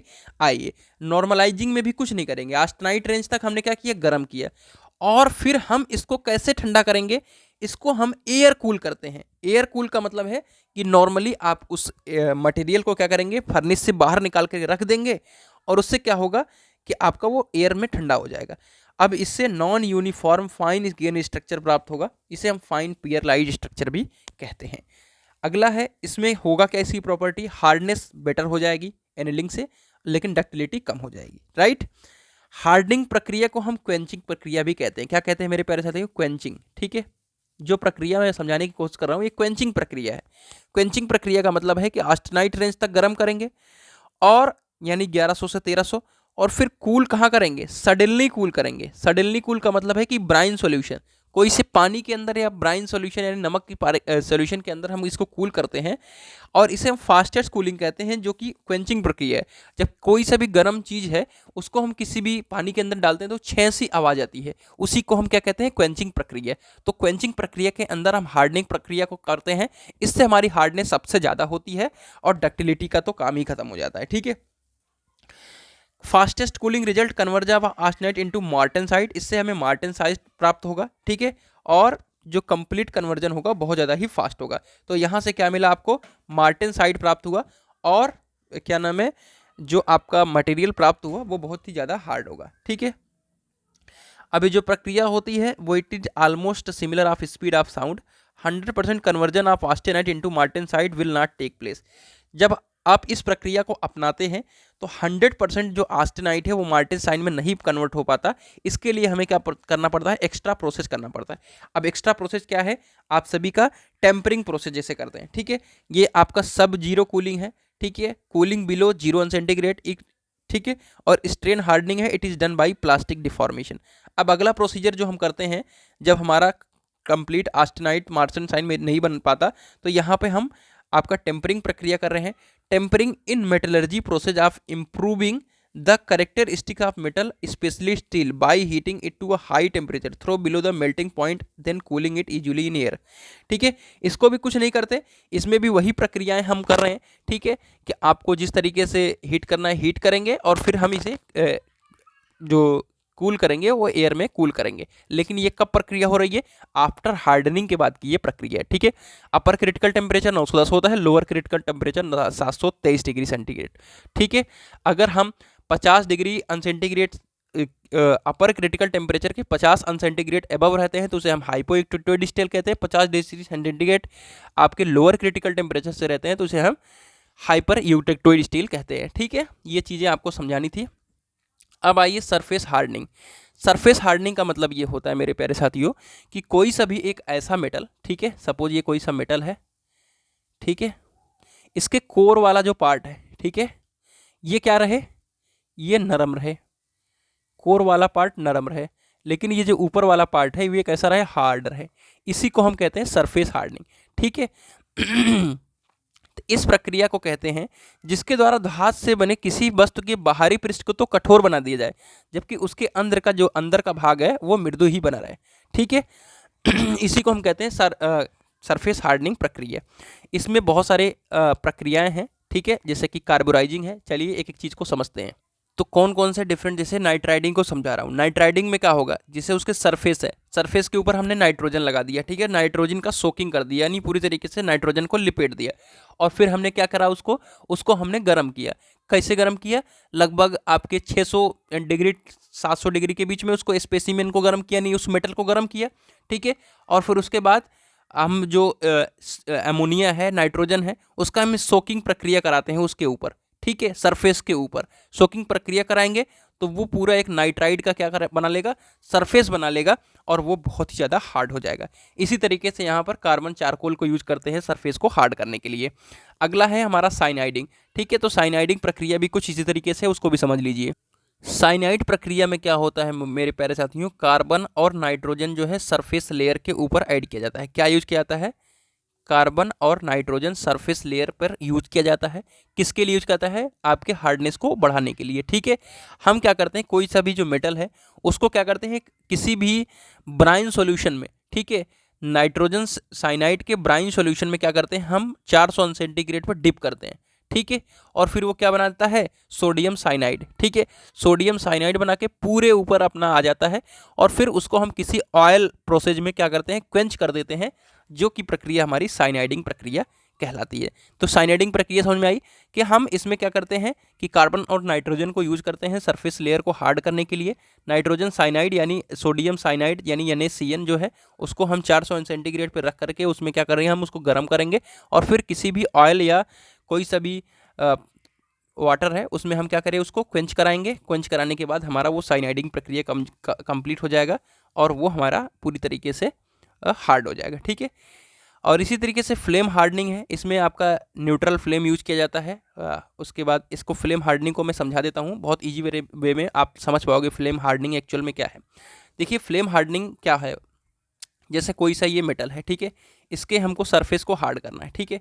तो यहाँ पर इस इक्विपमेंट में इसको लगाया जाता है, जहाँ पर सरफेस पर क्या लगा रहता है, एक स्प्रे लगा रहता है, ठीक है, एक स्प्रे वाटर लगा रहता है, ठीक है।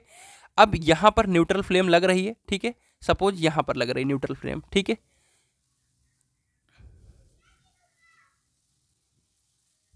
ठीक है, एक मिनट, ये क्या हो गया यार, मेरा ही सिस्टम मुझे ही नहीं समझ में आ रहा है, आप लोग यही कहोगे। चलो, यहाँ पर आपका न्यूट्रल फ्लेम लग रहा है, ठीक है। तो जैसे न्यूट्रल फ्लेम पड़ता चलता है, और फिर क्विंचिंग जो होता है, वाटर स्प्रे जो होता है, वो उस पर क्विंच करता रहता है, और पूरा वो सरफेस हार्ड होता चला जाता है। तो इस प्रकार के जो हार्डनिंग प्रक्रिया को कहते हैं, वो हम सरफेस फ्लेम हार्डनिंग कहते हैं, जिसमें फ्लेम जो है 800 से 900 सेंटीग्रेड होती है। इंडक्शन हार्डनिंग होता है। इंडक्शन हार्डनिंग में भी कुछ नहीं होता, यहाँ पर भी वाटर का स्प्रे होता है। सपोज ये कोई बॉडी है, ठीक है, यहाँ पर आपका क्या नाम है, फैराडे के लॉ के ऊपर ये बेस्ड होता है। यहाँ पर जो इसके ऊपर तार लपेटा रहता है, उससे हीट जनरेट होती है, और फिर क्वेंचिंग प्रक्रिया होती रहती है साथ में। इससे आपका जो भी सरफेस है वो हार्ड होता है। Wire is wrapped over the surface, यानी वायर पूरा लपेटा रहता है वर्क पीस पर, और current will be induced, current जो है AC करंट वहाँ पर जनरेट की जाती है, और फिर आपका जो स्प्रे रहता है वो लगा रहता है, वो क्वेंच करता रहता है। इसे हम कहते हैं इंडक्शन हार्डनिंग प्रक्रिया, ठीक है। कूलिंग कर्व है ये आपका प्योर आयरन का, ठीक है। यहाँ तक आपका देखिए ये टेम्परेचर का है और ये टाइम है, ठीक है। ये अल्फा आयरन बनेगा, BCC स्ट्रक्चर होता है, इसकी प्रॉपर्टी मैग्नेटिक होती है 770 डिग्री, 700 से 70 से 910 अल्फा आयरन नॉन मैग्नेटिक, फिर 910 से 1400 gamma iron non magnetic FCC structure होता है, ठीक है। और फिर उसके बाद मोल्टेन आयरन हो जाता है, यानी कह सकते हैं लिक्विड आयरन होता है, फिर उसकी स्ट्रक्चर BCC स्ट्रक्चर होती है। तो ये आप बहुत आराम से याद कर सकते हैं, और आप बना करके आ जाएंगे जब कूलिंग कर्व आपसे पूछेगा, ठीक है। वही चीज़ यहाँ पर लिखा भी हुआ है, ठीक है। तो इतनी चीज़ें हैं, और मैं एक बार फिर से भी देख लेता हूँ कि अब कुछ बच रहा है क्या अभी, ठीक है। अभी तो फिलहाल अब इसमें कोई भी प्रक्रिया बच नहीं रही है मेरी, ठीक है।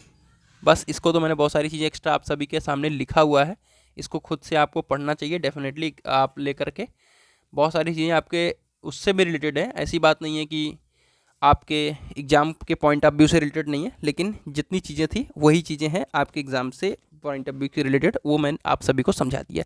बाकी आप ज्ञान भी सचिन ऐप डाउनलोड करके नोट्स को परचेज करके अपनी तैयारी को और अच्छी तरीके से बूस्ट कर सकते हैं। तो चलिए हम लोग मूव करते हैं 5वें चैप्टर के ऊपर। जैसा कि वन शॉट रिवीजन हो रहा है 2024 के प्रोस्पेक्टिव से, तो वही चीज़ें बता रहा हूँ जो आपके एग्जाम के प्रोस्पेक्टिव से इम्पॉर्टेंट है। तो प्लास्टिक के गुण बहुत ज़्यादा पूछता है, तो ज़रूर आप देख लीजिएगा, और इसके एप्लीकेशंस भी पूछता है। प्लास्टिक क्या होता है, मजबूत भी होता है और नरम भी होता है। इसका घर्षण गुणांक जो होता है कम होता है। हाई कोरोजन रेजिस्टेंस है, जैसा कि आपको पता ही है। भार में बहुत हल्का है।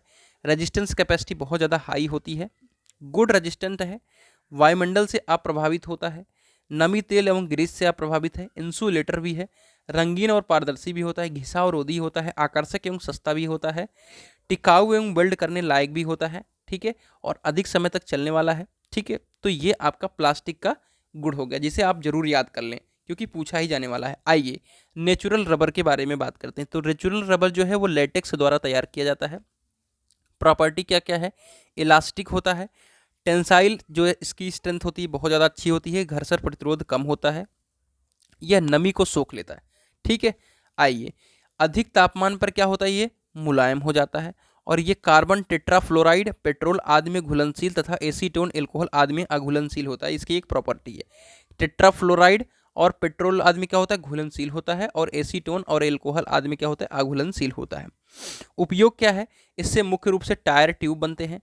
फुटवियर, गुब्बारे, खिलौने, सड़क आदि बनाने में प्रयोग किया जाता है। ठीक है, आइए हम अगला बात करते हैं। कौन सा, नेचुरल रबर के बारे में हमने बात कर लिया। अब हम सिंथेटिक रबर के बारे में बात करते हैं। इस दोनों के बीच में डिफरेंस भी बहुत ज़्यादा पूछा जाता है, तो इस बात का ध्यान रखें कि नेचुरल रबर और सिंथेटिक रबर में अंतर जरूर पढ़ लें। ठीक है, अब जो दोनों चीज़ें आपको पता रहेंगी तो अंतर लिख पाओगे। ठीक है, ये पॉलीमराइजेशन विधि द्वारा बनाया जाता है और वो किस विधि द्वारा बनाया जाता है, अंतर पहले निकल के आया।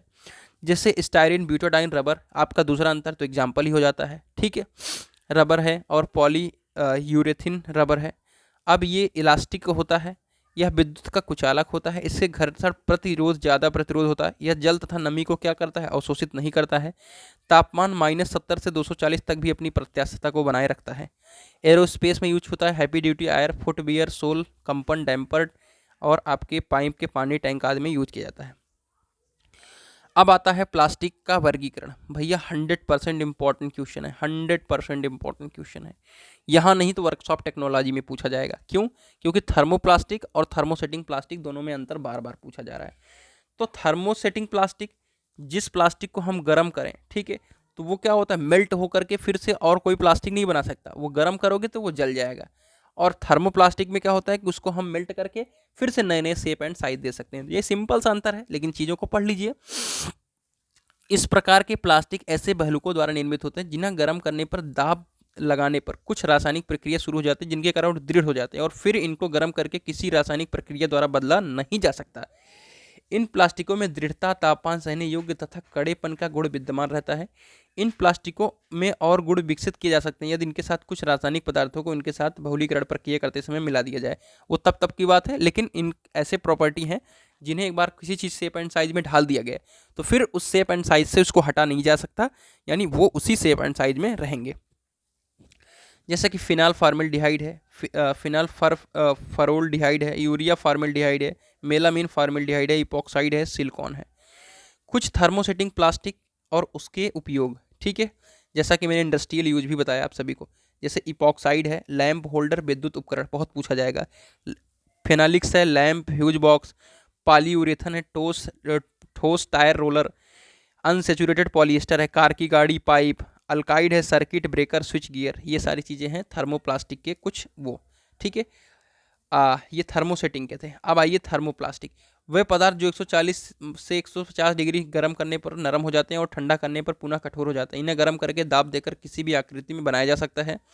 इन्हें कई सारे आकारों में दाब एवं ताप के प्रभाव से बदला जा सकता है। बार बार गर्म करने पर इनमें कोई रासायनिक परिवर्तन नहीं होता। ऐसे प्लास्टिक को विशेष गुण होते हैं जिन्हें बार बार दूसरी आकृति में पिघलाकर परिवर्तित किया जा सकता है। इस प्लास्टिक से बने टूटे फूटे सामानों को दोबारा पिघला करके नए सामान बनाए जा सकते हैं, जैसे cellulose nitrate, cellulose acetate, polystyrene, polythene, Vinayak plastic और परसेप्टेक्स।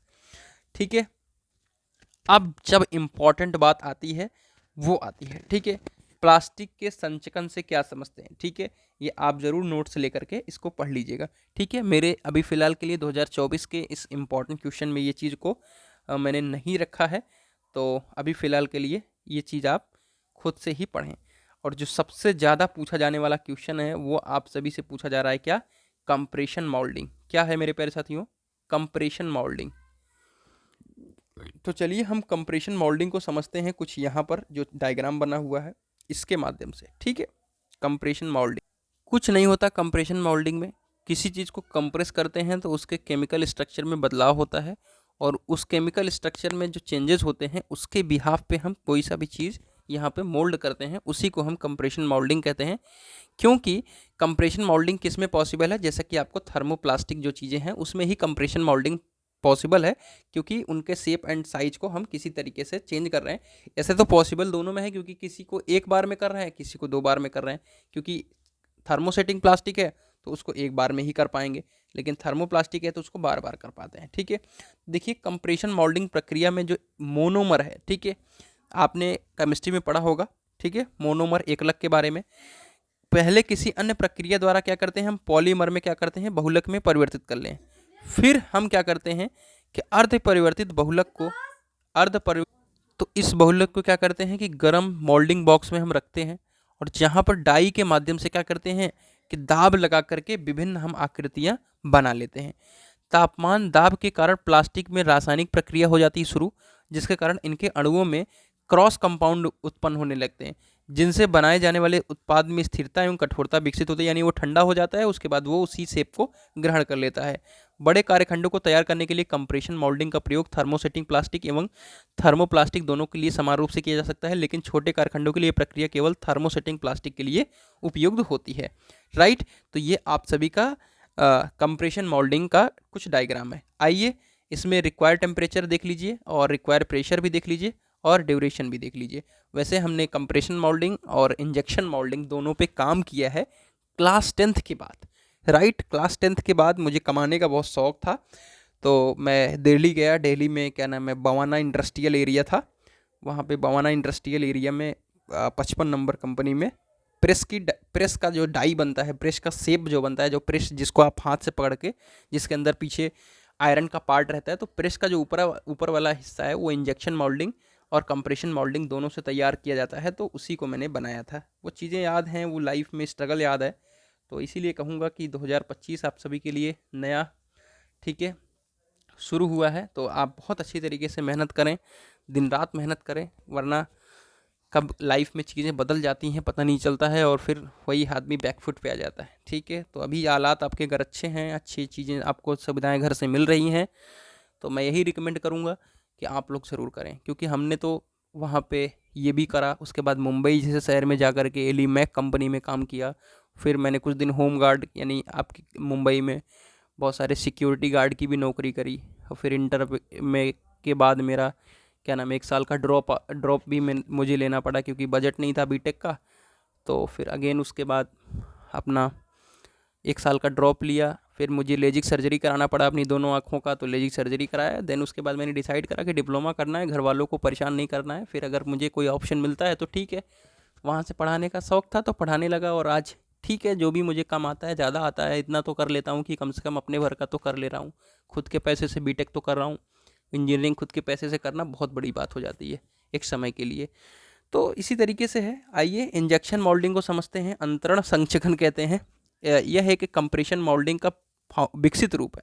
सामान्यतः थर्मोसेटिंग मोल्डिंग पाउडर को कंपाउंड के रूप में एक अलग कोष में रखेंगे, ठीक है, और फिर मोल्डिंग प्रक्रिया मोटे कार्यखंड की प्राप्ति के लिए किया जाता है। अब इसमें क्या करते हैं, देखिए, इंजेक्शन मोल्डिंग नहीं है ये आप सभी का कौन सा मोल्डिंग है, ये आपका इसे अंतरण मोल्डिंग कहते हैं, ठीक है। वो अंतःक्षेपण मोल्डिंग है आपका इंजेक्शन मोल्डिंग, ठीक है।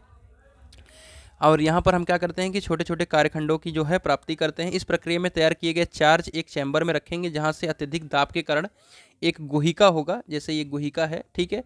यहाँ पे कैविटी के अंदर क्या होता है, प्रवेश करेगा, और वहाँ से क्या होगा कि उसका टेम्परेचर बहुत ज़्यादा राइज कर जाएगा, प्रेशर ज़्यादा पड़ने की वजह से, और फिर हम जिस शेप एंड साइज में उसको ढालना चाहते हैं वो ढाल लेते हैं। तो इसका ये आपका डायग्राम है, ठीक है। आइए इंजेक्शन मोल्डिंग को समझते हैं। इंजेक्शन मोल्डिंग का एक डायग्राम बना हुआ है। यहाँ पर देखिए हॉपर है, इसी हॉपर में सारी चीज़ों को मिलाते हैं, और यहाँ फिर नोजल से क्या होता है, नोजल से जब वो आपका मिक्सअप निकलता है तो उसका टेम्परेचर बहुत ज़्यादा राइज रहता है और ग्रेविटी से होते हुए ये आपका डाई लगा हुआ है, जिस शेप एंड साइज़ का डाई रहता है, यानी जो चीज़ बनाना होता है उसी का डाई लगा होता है, और वहाँ से डाई से होते हुए ये मोल्डिंग मशीन से यहाँ पे निकल जाती है। ठीक है, शेप तो कुछ इस तरीके से दिखा रहे हैं, लेकिन चीज़ें कुछ और होती हैं। यहाँ पे एक गेट लगा रहता है, गेट को ऐसे बार बार खोलना पड़ता है और बहुत ज़्यादा गर्म रहता है। मैं भी उसमें क्या नाम है ग्लव्स पहन के चीज़ों को निकालता था। ठीक है, आइए थ्योरी को पढ़ते हैं। इंजेक्शन मोल्डिंग प्रक्रिया में सामान्यतः थर्मोप्लास्टिक के सामानों को बनाने के लिए प्रयोग किया जाता है, क्योंकि थर्मोप्लास्टिक गर्म करने पर लचीला हो जाता है एवं ठंडा करने पर पुनः सख्त हो जाता है।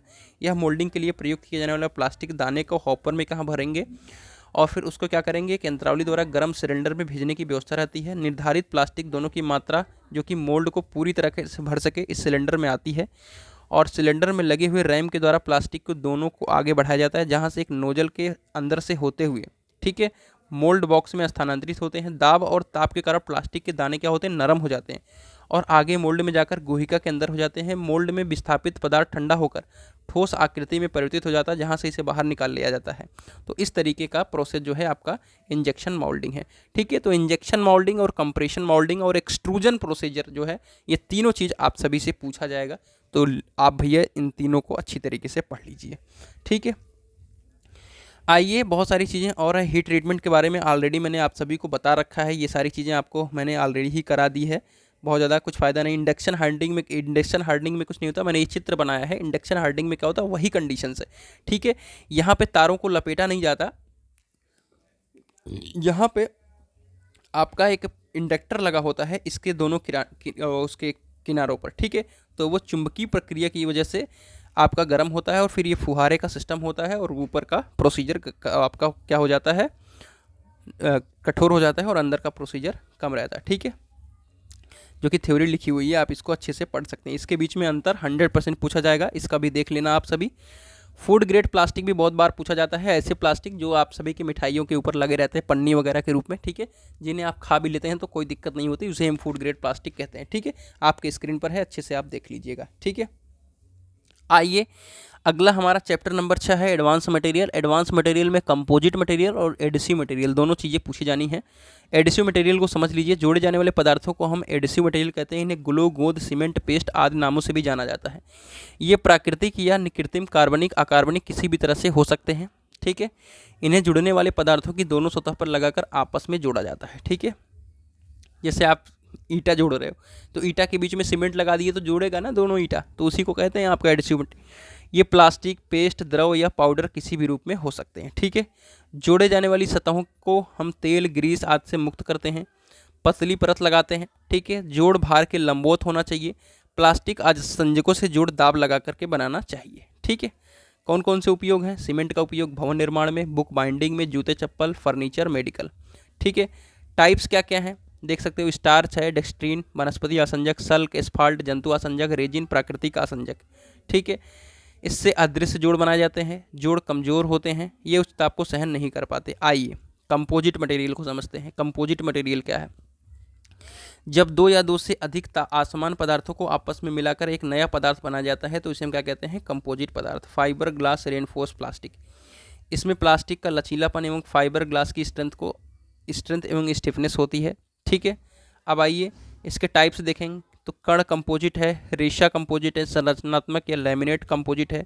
ठीक है, उपयोग क्या क्या है, आरसीसी का उपयोग भवन, पुल एवं बांध बनाने में, एफआरपी का उपयोग चादर एवं तार, सरमेट जैसे टंगस्टन कार्बाइड का उपयोग कटिंग टूल के रूप में होता है। ठीक है, बोरॉन फाइबर का उपयोग हवाई जहाज, हेलीकॉप्टर में, और सेरेमिक ग्लास भी कंपोजिट पदार्थ है। ठीक है, कुछ प्रमुख कंपोजिट पदार्थ हैं जैसा कि कार्बन फाइबर है। आइए कार्बन फाइबर को सुन लेते हैं, समझ लेते हैं अच्छे से।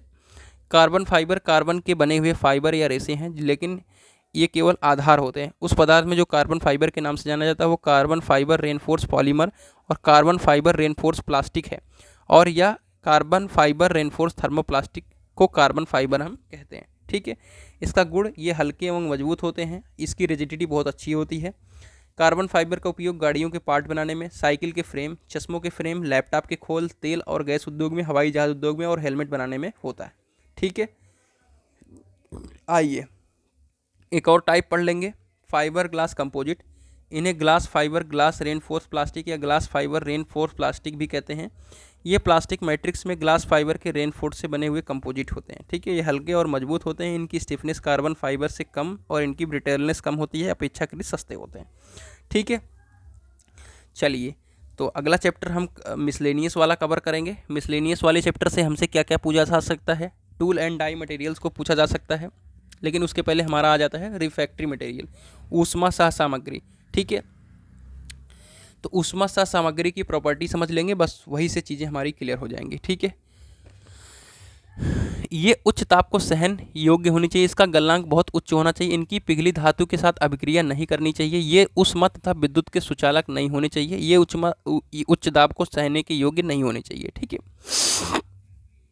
रबर वगैरह अभी हाल में हम लोगों ने डिस्कस कर लिया है, तो इसके बारे में अभी कुछ नहीं करना है। आइए, और चैप्टर नंबर 7 और 8 दोनों चीज़ को एक में कवर किया गया है। कर्तन डाई यानी कटिंग डाई बनाने का एक प्रोसीजर पूछा जा रहा है, तो उसको हमको समझाना होता है। ठीक है, आइए,